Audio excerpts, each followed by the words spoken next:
Hey skaters, this is the Vokboard pilot review and I've been running it for about 5 kilometers now, and so far it feels like good old-fashioned traditional electric longboard. The top speed is 28 miles per hour, which is 46 kilometers an hour, and it has a range between 18 and 22 miles, which is 30 to 35 kilometers. Now it does have 2 different battery options. This is the 288 watt hour battery. I double checked, so I'm expecting to get about 18 miles of range. Well, that's the low end. I'll probably get a little bit less than that, but we'll see what that ends up being later on in the video. Throughout, I'm also gonna do the top speed test and the hill climb test, and I'll also show you the acceleration in each of the modes, just so you can get a better idea of what this board is like in real life. And as we go along, I'll just pop in with interesting things that I feel like I have to say about the board as I'm riding it.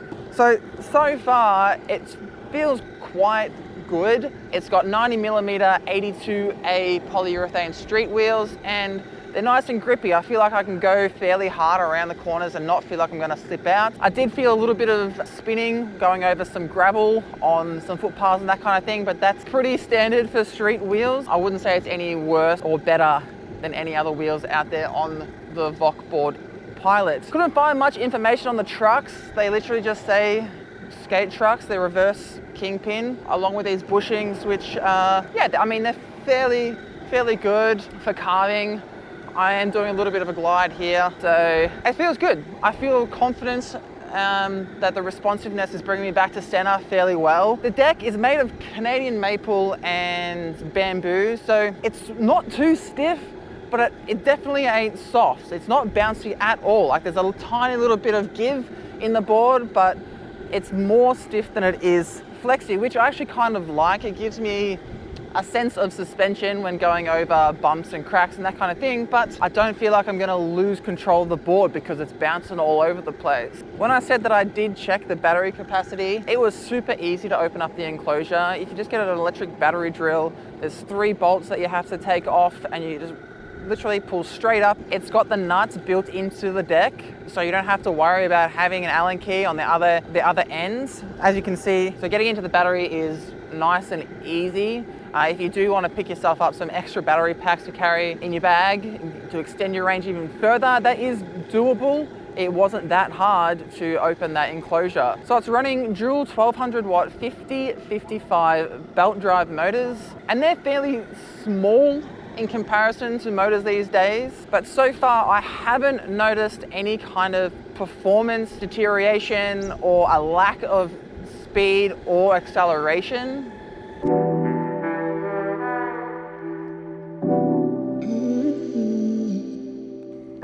All right, let's chuck this into mode 1. This is going to be the acceleration test in speed mode 1.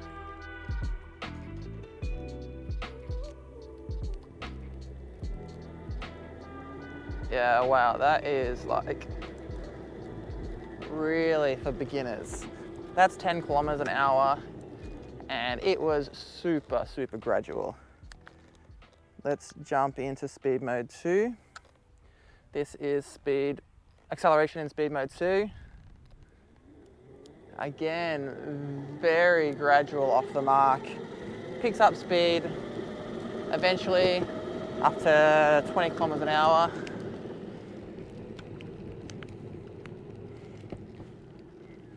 So this is going to be acceleration in speed mode 3.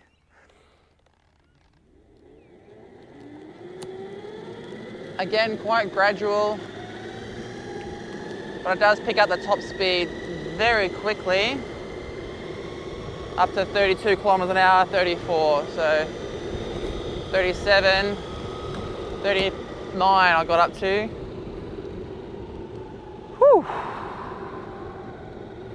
That was acceleration in speed mode 3, very gradual, quite comfortable actually. I think that's the mode that I will probably spend most of my time in. So I'm just gonna go around the corner and finish up on speed mode 4.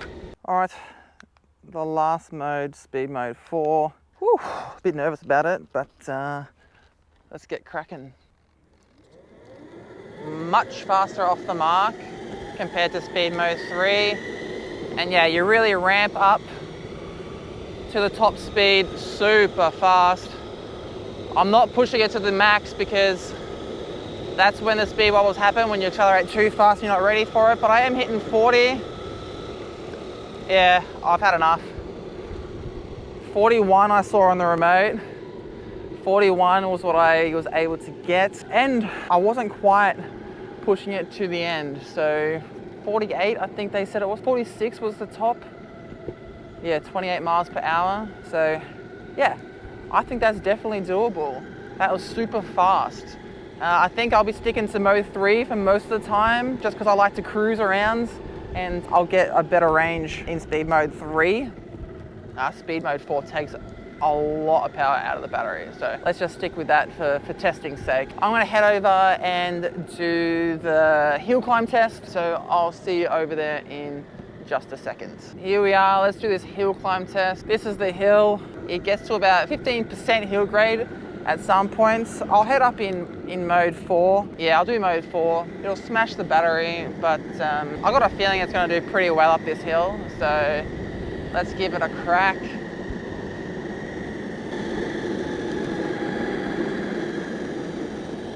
Oh wow, it's actually dropping down fairly fast, down to 22, 21. I'm getting 1 bar flashing on the board battery, 16, 15%. Sorry, kilometers, 15 kilometers, 14 kilometers. I'm actually gonna call it quits there because, oh man, it smashed the battery. The battery just dropped down to 2 bars. Although pulling the brakes on right now, it says it's got 3 bars. I'm not sure what's going on there. That'll be a little bit of a voltage sag, the way that they're measuring the battery capacity. I've let the brakes go. I'm just rolling down. Yeah, 2 bars. 2 bars of battery now, and I've done 12 kilometers. Based on those numbers, I should get about 24 kilometers of range, but we all know the battery at the end of the ride is a lot less performant than the battery at the beginning of the ride. I'm pretty disappointed by that hill climb capability. That was in speed mode 4.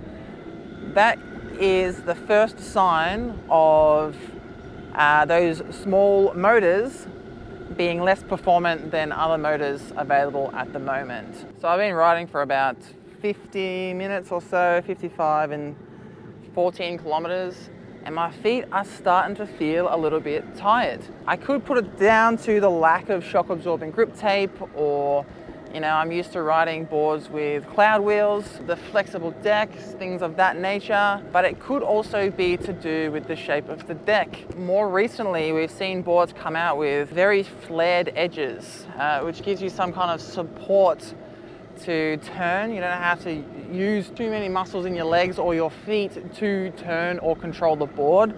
This has a very flat deck with almost 0 deck flares on the sides. So although it does feel great to ride because you feel, it feels like a very traditional ride, much like what the boosted board used to feel like. Just like riding on those old boosted boards, even the old Wowgo 2S, you did get quite a bit of foot fatigue. I'm sure you would get used to it the more you ride, but I guess I'm just not acclimated to this kind of deck at the moment. But that's just something worth considering.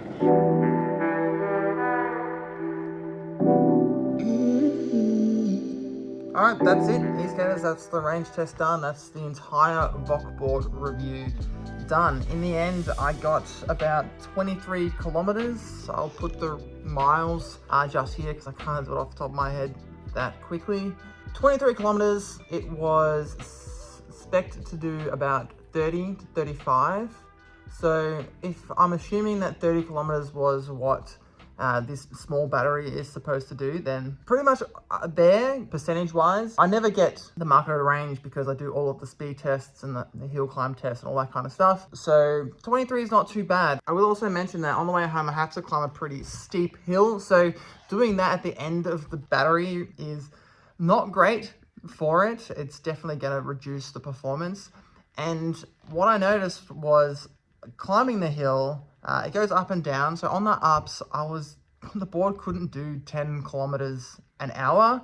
But at the moment it got to the peak and the flatter areas, it was going back up to 25, 26 kilometers an hour, no problem. So this board definitely isn't for anybody who has lots of hills in their area that they need to climb.